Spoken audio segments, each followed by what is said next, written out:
Pati ang gulay di ko tinitikman, parati na lang iniiwasan.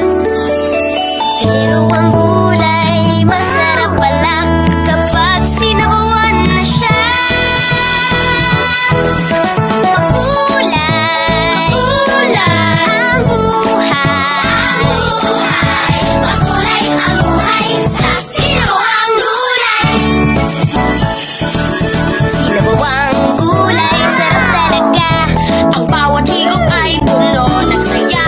Sinabawang gulay, sarap namnamin. Lumalakas ako, lahat ay kayang gawin. Makulay, makulay ang